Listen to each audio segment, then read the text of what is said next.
Halo Tribuners, jumpa lagi di Tribun Jogja Urban Legend, sebuah perjalanan kecil menyusuri jejak sejarah di sekitar kita.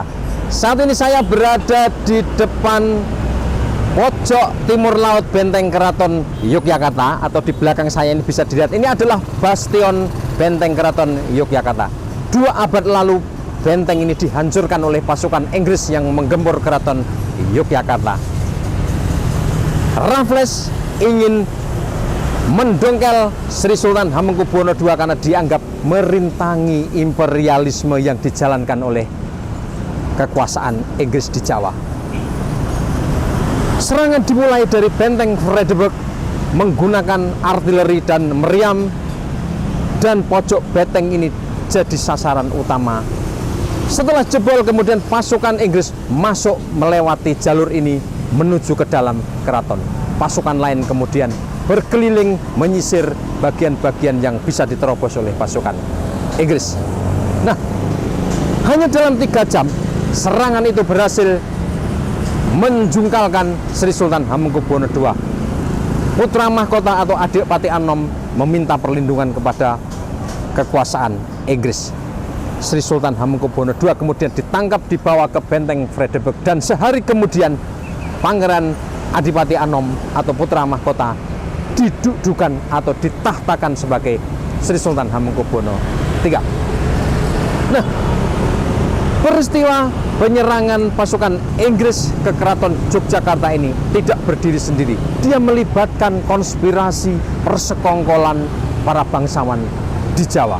Pada bagian itu, pasukan Inggris kemudian memburu Tumenggung Sumodiningrat, satu di antara senopati perang Sri Sultan Hamengkubuwono II. Tumenggung Sumodiningrat dikepung, dibombardir, dan kemudian ditembaki di kediamannya di selatan alun-alun kidul Keraton Yogyakarta. Pasukan sepoi Inggris bersama Legiun Mangkunegaran yang dipimpin oleh Pangeran Prangwodono menyerbu keraton itu. Tumenggung Sumodiningrat kemudian terbunuh, lehernya kemudian dipotong oleh Sekretaris Residen Inggris di Yogyakarta, John Dean. Pembunuhan Tumenggung Sumodiningrat di kediamannya dilakukan oleh pasukan sepoi Inggris dan didukung oleh Legiun Mangkunegaran yang dipimpin oleh Pangeran Prangwodono. Sekretaris Residen Inggris John Dean menyabetkan pedangnya ke leher Tumenggung Sumodiningrat, dan itu disaksikan dengan penuh kemarahan oleh Pangeran Prangwodono. Kita akan mengikuti jejak peristiwa kelam satu di antara petaka yang kemudian dikenal sebagai Bedahing Ngayogyakarta. Ikuti terus perjalanan kita.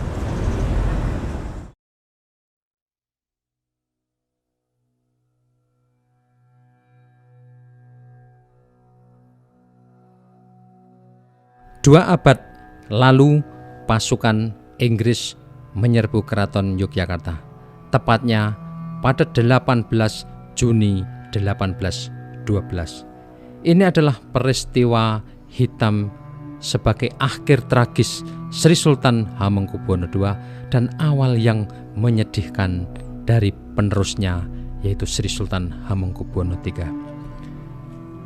Letnan Gubernur Stamford Raffles mengirimkan ekspedisi militer untuk menaklukkan Raja Jawa yang dianggap menentang ketika kekuasaan Inggris menggantikan kolonialis Belanda pada masa itu.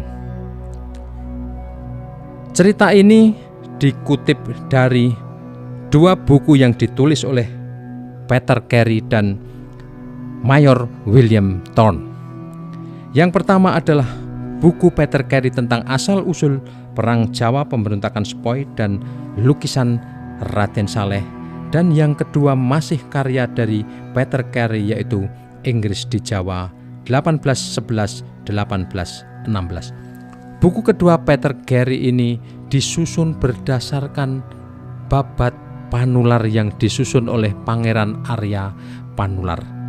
Buku babat Panular ini mengisahkan tentang detik-detik penyerangan pasukan Inggris ke benteng keraton, dan ini merupakan satu di antara sedikit kesaksian tertulis yang sangat akurat terkait dengan peristiwa kelam itu.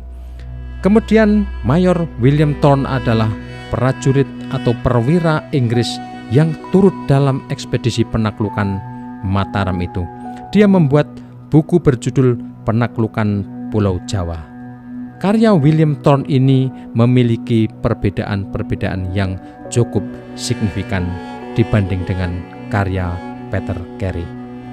William Thorne menulis berdasarkan perspektifnya sebagai imperialis dan kolonial, sehingga dia tidak banyak menuliskan tentang sisi-sisi kelam penaklukan Inggris atas kerajaan Mataram itu. Ahli sejarah Dr. Peter Carey mengutip cerita dari Babat Panular mengisahkan bahwa penyerbuan Inggris ke keraton Mataram itu dimulai pada Kamis petang 18 Juni 1812, yaitu ketika barisan artileri Inggris membom benteng keraton Yogyakarta dari basis mereka di Beteng Vredenburg atau di Fort Vredenburg yang sekarang masih berdiri tegar di depan Gedung Agung. Nah, Inggris memiliki banyak keunggulan ketimbang para prajurit keraton yang juga melengkapi dengan meriam dan artileri. Pasukan Inggris memiliki kecakapan lebih tinggi dan menggunakan mesiu atau obat untuk meriamnya jauh lebih bagus ketimbang yang dimiliki oleh tentara Mataram. Dan ini menjadikan serangan bertubi-tubi dari artileri Inggris ini merusak benteng di sisi timur laut Keraton Yogyakarta, atau yang sekarang sudah dibangun kembali menjadi bastion di timur laut Keraton Yogyakarta. Itulah titik pertama kali benteng itu bisa ditembus, dihancurkan lewat serangan artileri Inggris.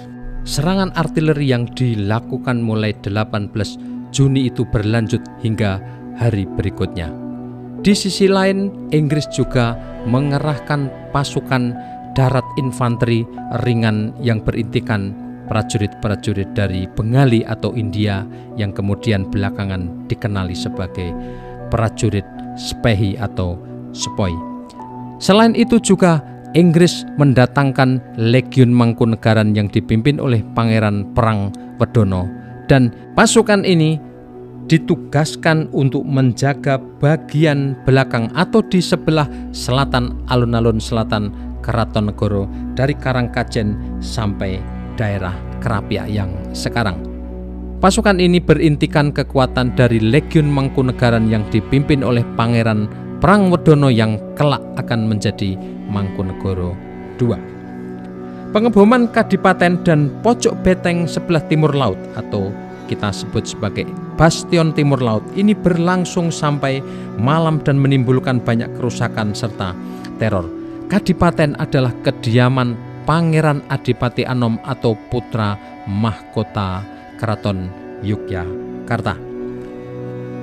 Pada tanggal 19 malam dan hingga dini hari, serangan artileri Inggris kemudian dihentikan. Ini memberikan pengertian dan penafsiran kepada para prajurit Keraton Mataram bahwa Inggris telah menyelesaikan serangannya. Padahal di balik itu, Inggris sedang merencanakan satu serangan pamungkas yang akan digelar pada subuh atau keesokan harinya. Dan itu terjadi sungguh-sungguh. Pasukan Sepoy atau Batalion Infanteri Ringan pasukan Inggris merangsek ke bastion benteng Keraton Yogyakarta Timur Laut yang sudah terbuka akibat serangan artileri Inggris selama 2 hari sebelumnya. Dan mereka berhasil memanjat benteng yang sudah hancur itu, kemudian merangsek masuk ke dalam komplek Kadipaten dan selanjutnya kemudian bergerak menuju ke bagian dalam Keraton Yogyakarta. Kondisi kritis ini membuat Sri Sultan Hamengkubuwono II ketakutan dan dia meminta nasihat kepada para pembantunya, dan akhirnya nama Tumenggung Sumodiningrat, satu di antara senopati paling berani di Keraton Yogyakarta, diminta untuk maju bertempur menghadang pasukan Inggris. Titik balik kejatuhan Keraton Yogyakarta terjadi sekira pukul 3 pagi Sabtu 20 Juni 1812. meriam Inggris menggelegar dan menghancurkan bastion timur laut benteng keraton Mataram. Pada pagi itu atau menjelang subuh, pasukan Inggris atau tentara-tentara Inggris mendekat pada tembok pertahanan Baluwarti sambil membawa meriam. Kemudian menggunakan tangga bambu mereka memanjat dan bisa masuk ke dalam benteng keraton Yogyakarta. Selanjutnya pasukan Inggris mengarahkan serangan mereka ke rumah dan jembatan gantung di bagian dalam gerbang kediaman putra mahkota yang kemudian dihancurkan oleh tembakan meriam. Prajurit-prajurit Inggris yang ada di benteng kemudian memutar balik meriam tentara keraton dan kemudian menembakkannya itu ke dalam bagian dalam keraton. Peristiwa ini kemudian meneror seisi keraton dan menjadikan Sri Sultan Hamengkubuwono sebagai Raja Mataram di keraton Yogyakarta semakin panik. Sementara putra mahkota Pangeran Adipati Anom sudah bergerak untuk menjauh dari kediaman pribadinya. Dia mencari perlindungan dan meloloskan diri dari serangan tentara Inggris. Putra mahkota yang mendapat informasi dari pamannya atau Pangeran Arya Panular bahwa Baluwarti Kadipaten sudah runtuh kemudian berusaha masuk ke dalam kedaton. Tetapi di gerbang Sri Manganti ternyata pintu itu terkunci untuknya. Joyokusumo, Pangeran Yogya yang sedang bertugas berjaga di gerbang itu memberitahu bahwa Sri Sultan atau ayah handanya tidak mengizinkan sang putra mahkota untuk masuk, atau dia diizinkan masuk jika meninggalkan rombongan pengikutnya dan masuk dengan pengikut yang sangat terbatas dan itu pun tanpa senjata. Akhirnya putra mahkota yang marah meninggalkan Sri Manganti dan kemudian dia bergerak ke pintu gerbang di barat keraton Yogyakarta. Dan disitulah kemudian dia bertemu dengan prajurit Inggris atau tentara Inggris yang lain dan kemudian dia meminta perlindungan. Inilah titik balik kejatuhan keraton Yogyakarta dan jatuhnya Sri Sultan Hamengkubuwono tinggal menunggu waktu. Dia akan segera ditangkap di dalam kediaman resminya di dalam keraton Yogyakarta. Peristiwa tertangkapnya atau menyerahnya putra mahkota Adipati Anom ini terjadi di sekitar Ngasem yang sekarang atau di sebelah Taman Sari.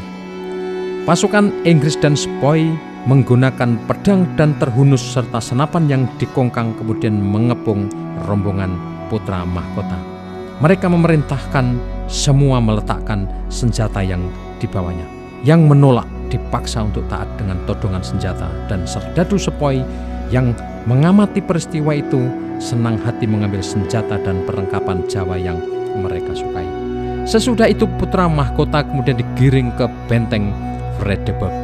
Sri Sultan Hamengkubuwono II yang ada di dalam kagungan di dalam keraton atau di kediaman di intinya keraton itu mendengar peristiwa itu kemudian semakin ciut, dan dia kemudian mendengar informasi bahwa penguasa Inggris menawarkan perdamaian jika Sri Sultan Hamengkubuwono II menyerahkan diri baik-baik.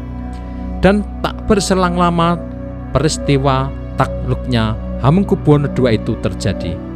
Pasukan Inggris menjemputnya di dalam kediamannya dan kemudian membawanya jalan kaki ke benteng Vredeburg. Situasi pada saat Sri Sultan Hamengkubuwono II itu menyerah kepada pasukan Inggris memang luar biasa. Prajurit dan para kawulo Mataram sudah kocar-kacir. Sebagian besar kawasan istana sudah dikuasai oleh pasukan Inggris. Dan cerita tragis itu terjadi di luar benteng selatan Keraton Yogyakarta, yaitu ketika Pangeran Prangwedono yang memimpin Legiun Mangkunegaran melakukan pembersihan di kawasan antara Plengkung Gading ke selatan hingga kawasan Krapyak. Dia membawa serta pasukannya serta pasukan Sepoy untuk mengepung rumah Tumenggung Sumodiningrat. Bersama dengan sekretaris Residen Yogya yaitu John Dean, Pangeran Prangwedono tiba lalu mengelilingi kediaman Tumenggung Sumodiningrat. Meriam diarahkan ke rumah itu dan kemudian menghunjaninya dengan peluru serta tembakan tanpa henti. Situasi di rumah Tumenggung Sumodingrat waktu itu sudah sebagian besar ditinggalkan oleh para pengikutnya. Kerabatnya juga menghilang karena ketakutan mendengar berita jatuhnya keraton. Lantas setelah bombardemen itu, Prangwedono maju masuk ke halaman depan rumah untuk menangkap Sumodiningrat atau Tumenggung Sumodiningrat. Kedua orang ini dikenal memiliki permusuhan yang tidak terlihat. Ya, selama beberapa kali menurut sejarawan Peter Carey, Tumenggung Sumodiningrat kerap kali mencemooh Pangeran Prangwedono yang dianggap berkolaborasi dengan kekuasaan asing. Dan ketika Keraton Yogyakarta jatuh, Prangwedono memiliki kesempatan untuk menangkap dan menghinakan rivalnya itu, yaitu Tumenggung Sumodiningrat. Tumenggung Sumodiningrat juga dikenal sebagai jagoan atau gegeduknya di pasukan Keraton Yogyakarta. Ketika Prangwedono tiba di depan rumahnya kemudian menghentakkan kaki ke tanah, dia memerintahkan pasukannya untuk memberondong rumah Tumenggung Sumodiningrat. Ketika para prajurit masuk ke halaman rumah, suasana sudah sangat sepi dan Tumenggung Sumodiningrat tidak ditemukan di rumahnya. Dia akhirnya ditemukan meringkuk di dalam masjid di bagian lain dari rumahnya itu, dan sekretaris residen John Dean menemukannya di dalam masjid dan kemudian dia menyabut pedangnya, kemudian menyabetkan ke leher Tumenggung Sumodiningrat yang sudah terkulai terkena tembakan. Prajurit Inggris kemudian mengeroyok tubuh Sumodiningrat. Semua bajunya diambil dan sekretaris residen John Dean menyatakan bahwa dialah yang kemudian membunuh Sumodiningrat. Pangeran Prangwedono sekarang memasuki masjid dan memandang lama tubuh Sumodiningrat yang sudah berlumuran darah, dan ia menatap wajah rivalnya itu yang berjanggut. Dia menyebut, "Jadi orang jangan sombong." Dalam bahasa Jawa, "Dadi wong ojo kementhus." Itu yang dikatakan oleh Pangeran Prangwedono yang kemudian akan menjadi Mangkunegoro kedua. Setelah itu, Prangwedono dan John Dean memerintahkan pasukannya untuk menjarah Sumodiningrat dan seluruh daerah di selatan keraton, dari Plengkung Gading sampai di daerah Kerapyak di Jarah Raya. Kediaman Sumodiningrat kemudian dibakar. Pangeran Prangwedono dan John Dean pulang ke Karesidenan yang sekarang menjadi Gedung Agung untuk melapor kepada Raffles bahwa tugasnya sudah selesai. Kemudian malam harinya di tengah kegelapan malam, para pengikut Tumenggung Sumodiningrat datang untuk mengambil jasad pimpinannya itu, dan kemudian mereka malam itu juga membawanya ke selatan sekira 10 km untuk memakamkan Tumenggung Sumodiningrat di Kampung Jejeran, Pleret, Bantul. Itulah akhir kisah dari Tumenggung Sumodiningrat, satu di antara senopati perang yang gigih melawan Belanda dan kemudian melawan kedatangan imperialis Inggris di Yogyakarta. Tribuners, akhirnya kita sampai di ujung perjalanan pendek kita menelusuri jejak kematian Tumenggung Sumodiningrat. Saya sekarang ada di alun-alun Kidul, dan dari lokasi ini kediaman Tumenggung Sumodiningrat yang diserbu oleh pasukan Inggris dan Legiun Mangkunegaran yang dipimpin oleh Pangeran Prangwedono kira-kira berjarak 300 sampai 500 meter di selatan. Sekarang daerahnya sudah tidak bisa dikenali lagi tempatnya, dan sesudah berjam-jam ditinggalkan oleh pasukan yang menyerbu, para pengikut Tumenggung Sumodiningrat pada malam hari mengambil jasad junjungannya itu dan kemudian dimakamkan di Jejeran, Pleret, Bantul, sekitar 10 km dari Keraton Yogyakarta. Pembunuhan tragis Tumenggung Sumodiningrat ini menjadi bagian yang tidak terpisahkan dari petaka hitam yang terjadi di Keraton Yogyakarta. Pengalaman memberi kita pelajaran, dan pengalaman adalah guru terbaik buat kita semua di masa mendatang. Jumpa lagi di Urban Legend berikutnya.